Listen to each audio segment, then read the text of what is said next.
Imagine you are standing in a busy coffee shop.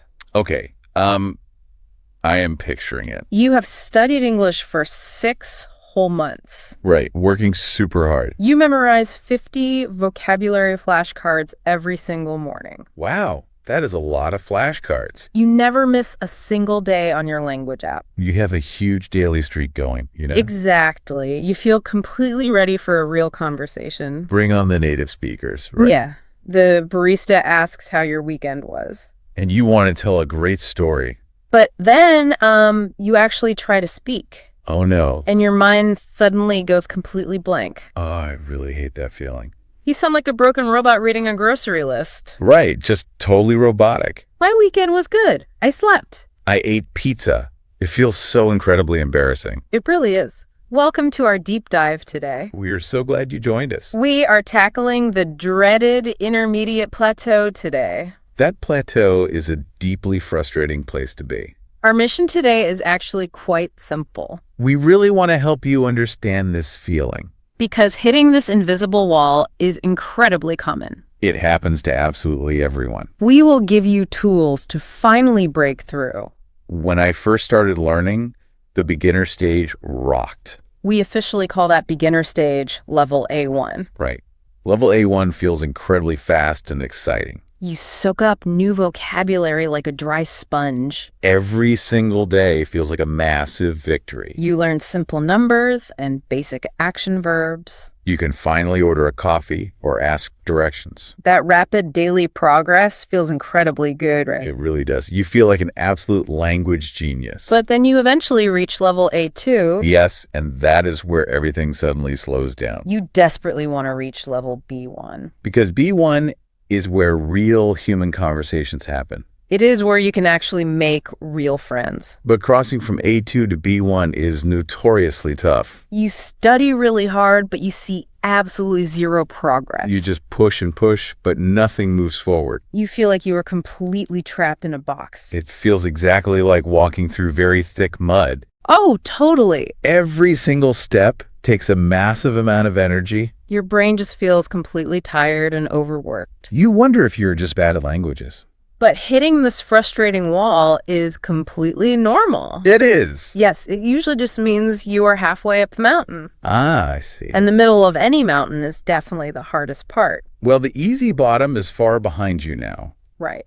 But the exciting top still looks incredibly distant. Exactly. You feel completely lost in the foggy middle. But you must keep climbing every single day. The top is actually much closer than you think. So why does this plateau happen to very smart people? Good question. I mean, am I just losing my natural learning ability? Not at all. Is my adult brain simply too old to learn? No, your brain is simply shifting gears completely. Shifting gears? What do you mean? At first, you just memorize simple, basic facts. Right, you attach a new word to an old object. But now, you are trying to create complex thoughts. You're trying to express your unique personality. Exactly. And creating complex thoughts takes much more mental energy. It requires a completely different type of brain power. That is exactly right. You are building completely new neural pathways. So let us deeply explore why A2 feels so stuck. Why does it feel like hitting a solid brick wall? Well, it's mostly because your speech sounds robotic. You know all the correct vocabulary words. But your sentences feel very stiff and completely unnatural. Right, because robots just give basic information. They do not share real messy feelings. They do not tell engaging, relatable human stories. Let me give you a classic A2 example. Please do. Imagine I'm telling you about my day. Okay, I am listening. I woke up, I ate breakfast, I went to work. Those short sentences are 100% grammatically correct. I made absolutely zero grammar mistakes in them. Your teacher would give you a perfect score. But they're just a dry, boring list of facts. Facts are great for sharing quick, basic information. But they do not tell a compelling real story. They do not show your actual human experience. They do not connect you to the listener at all. Speaking like this is, well, totally boring. Yeah, it really is. It is exactly like eating a meal without any salt. Oh, wow. Eating food without salt. Right. That is a really brilliant way to look at it. A grammar book gives you the raw, basic calories. The calories keep you alive, but they are boring. Exactly. The required calories are technically all there. But there's absolutely no unique flavor. You chew the food, but you do not enjoy it. Language works in the exact same way. So how do we actually add the flavor? How do we sound like real interesting humans? How do we stop sounding like simple machines? We add flavor by using simple linking words. You should regularly use words like although and because. You can also use transition words like however. These tiny words connect your short, broken ideas together. Those linking words seem incredibly useful for everyday speech. They really are. They build a solid bridge between simple, isolated facts. Can you show me a B1 version of my story? Wait, you mean the morning story? Yeah, I want to hear that same morning story again. Let me try telling that morning story once more. I am listening closely to how the feeling changes. I woke up at 7 this morning, Okay. although I really wanted to sleep much more. Oh, wow. That sounds much better already. Because I'm much more human, You right? shared a real, highly relatable human struggle. Because absolutely everyone knows the feeling of wanting more sleep. Exactly. What happens next in the story? I ate a very quick breakfast That's okay. because I did not want to be late. I see exactly what you did there. You noticed the linking word. Yes, you added a clear, logical reason for your action. I gave you the why behind the what. That is perfect. Keep going. My office was extremely busy today. Sounds stressful. However, I finished all my important tasks anyway. Wow, the difference in tone is incredibly clear. It feels like I am talking to a real friend now. So what is actually happening under the hood there? Why does the second version sound vastly better? Well, the first version was just a cold, calculating machine. And the second version felt like a real breathing person. The linking words completely changed the natural conversational flow. They build a solid, reliable bridge to level B1. They connect simple facts into complex, emotional human thoughts. Exactly. But linking words are just the very first step. Wait, really? Yeah, they are not enough by themselves. You must also learn to boldly share real opinions. I totally agree, but sharing opinions is genuinely hard. It can be really scary at first. Level A2 learners are often very shy and nervous. We constantly worry about making silly grammar mistakes. We really do not want to sound foolish or uneducated. But making constant mistakes is exactly how you learn. You cannot possibly grow without making a few embarrassing errors. That is completely true, but fear still stops us. When we feel afraid, we use very safe words. We stay completely hidden inside our cozy comfort zone. We totally refuse to take any linguistic risks. Give me a common example of those safe words. What do nervous learners usually say in conversation? I might nervously say, the movie is good. Or I might say, the local park is beautiful. Or I might just say, I am very tired. Those words are completely correct, but they are very basic.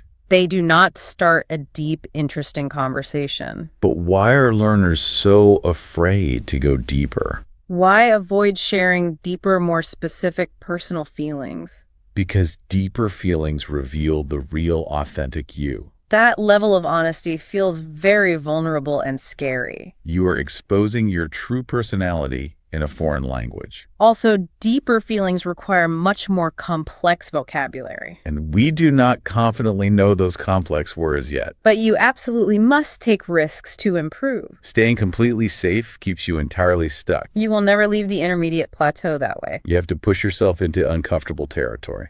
So how do we actually take these risks safely? How do we start sharing our real opinions today? We can start by using new opinion starters. Opinion starters. Yeah, they give you a strong, confident beginning to your sentence. Oh, and they buy you a little time to think, too. Exactly. What is a good example of an opinion starter? You can simply say, in my opinion. Or you can actually say, to be honest. These small phrases completely change your sentence's impact. They clearly signal that a real thought is coming. Let me try using one of those right now. Go for it. To be honest, the local park was nice. Is that a good B1 level sentence? Well, it is a great start, but we need more. We need to use much better descriptive adjectives. The word nice is still a very safe word. It does not really tell me how you actually felt. It is practically meaningless because it is too general. You want me to be much more specific? Yes. Give me an example of a better descriptive word. Okay. Use peaceful instead of just beautiful or nice. I see. Peaceful describes the quiet, relaxing feeling perfectly. It tells you about my specific internal experience. It tells you that the park calmed my busy mind. Exactly. Or use the word stressful instead of just busy. Stressful explains how that busy day actually felt inside. It shares my real, personal, human emotion with you. It naturally invites you to sympathize with my difficult day.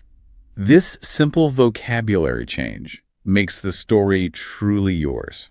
Nobody else in the entire world has your exact feelings. You are finally speaking like a unique individual. I am really starting to understand the bigger picture now. Safe words just hide my true, authentic feelings. Specific adjectives share my real, personal human experience. But taking these language risks is extremely hard work. It absolutely is very hard, exhausting mental work. It requires a lot of brave daily effort. You cannot just flip a magic switch overnight. You have to actively choose to be brave. Because of this challenge, you need highly smart habits. You need smart daily habits to practice well. Motivation will fade, but good habits will truly save you. What about simply reading my old grammar books?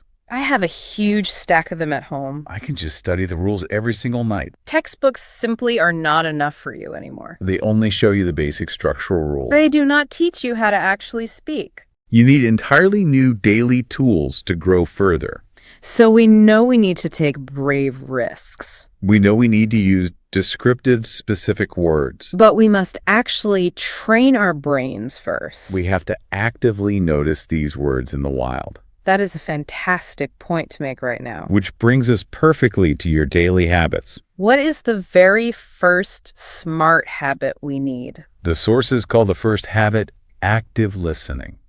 How is active listening different from normal listening? I mean, I listen to English music all the time. Normal listening is just passively hearing the sounds. You let the words wash completely over you. You understand the gist, but you easily miss the details. But active listening is like hunting for buried treasure. Wait, what kind of treasure are we hunting for exactly? You do not just listen to the raw sounds. You actively look for B1 words in the audio. You listen with a very specific, clear goal in mind. So you specifically listen for words like although and because. Exactly. You can actively listen for those words in podcasts. You basically train your brain to act like a radar. You listen for exactly how native speakers use them. This is actually a known, powerful cognitive mechanism. And when you actively hunt for a specific word, things change. You tell your brain that this word deeply matters. You signal that this specific grammar is important for survival.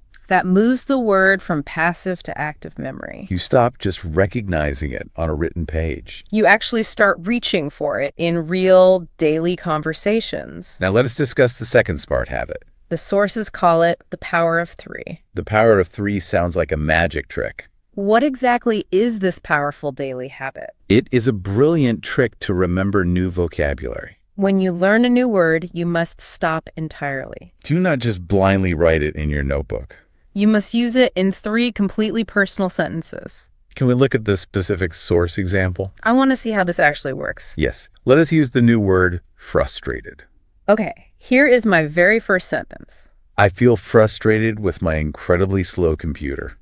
That is an absolutely excellent first sentence. It perfectly relates to your real daily life. Here's my second attempt at a sentence. Learning complex English grammar is very frustrating sometimes. That is a fantastic and highly relatable second sentence. And for the third sentence, please do not be frustrated with my mistakes. That is a completely perfect third sentence. Wait, I have a genuine question about this method. Sure, what is it? Why do I need exactly 3 sentences? Is one good sentence not enough to learn it? If I learn 20 words a day, What? that is huge. Writing 60 sentences daily will lead to fast burnout. Nobody has time to write 60 sentences every day. That is a very valid and incredibly smart concern. You should not do this for every single word. Do you not do it for small nouns like apple? Only do this for complex, emotional, or linking words. Pick the top 5 most useful words each day. Okay, that makes much more logical sense. It sounds much more manageable for a busy student. But why specifically 3 sentences for those important words? One sentence only shows the basic dictionary meaning. It does not build a strong, lasting neural connection. 3 sentences force your brain to work much harder They make that new word truly belong to you. because you practice using it in different emotional situations. You clearly see how it fits into your own life. It creates a much stronger memory in your brain. Exactly. But you absolutely must write them yourself. Do not just copy them blindly from a textbook. Your brain only remembers what is personally meaningful to you. This makes a lot of logical sense to me. I will definitely start using the power of 3. Now it is time for you to actually practice. We deeply want you to use these tools today. We want to give you a very clear challenge. Do not just tell us a simple list of facts. Break out of your safe, comfortable A2 shell. We really want to hear your authentic, real thoughts. Let me share a specific B1 sentence structure. You want you to try using this exact structure. Grab a pen if you have one handy, I think learning English is blank. because blank. However, I will blank. That is exactly right. Please try to fill in those 3 blank spaces. Let us do a quick example together right now, I think learning English is incredibly challenging. because the grammar rules are very confusing. However, I will practice speaking every single day. That was a completely beautiful, natural B1 sentence. So when you look at that specific sentence structure, Wait, what is the actual difference going on under the hood? why is it vastly better than a basic A2 sentence? Because it uses a truly fantastic B1 level structure. First, it clearly shows your personal, authentic opinion. Second, it gives a clear reason using the word because. Finally, it shows real determination and contrast using the word however. Remember to actively use your brand new adjectives too. Do not use boring, safe words like good. Or simple, basic words like bad or hard, Use words like challenging, exhausting, or thrilling. because you are absolutely ready for much more. You honestly have all the tools you need right now. If you still feel completely stuck today, do not worry. Feeling stuck simply means your brain is actively growing. The growing pains are actual proof of your hard work. The plateau is just a very normal part of the journey. Everyone spends some time in this difficult middle phase. Do not let the thick mud slow you down permanently. Keep walking bravely up that mountain every single day. The beautiful view from the B1 peak is truly amazing. You will finally have those deep, highly meaningful conversations. We truly believe that you can safely reach the top. It just takes consistent, brave, and incredibly smart daily practice. I want to leave you with a provocative thought. Think deeply about your native language today. Pay close attention to how you speak with your real friends. You do not speak in simple, robotic lists of facts. Notice how you naturally connect your complex, messy feelings. Notice how you effortlessly link your deepest personal opinions together. You use contrast, reason, and deep emotion in every sentence. Try to bring that natural flow into your English practice tomorrow.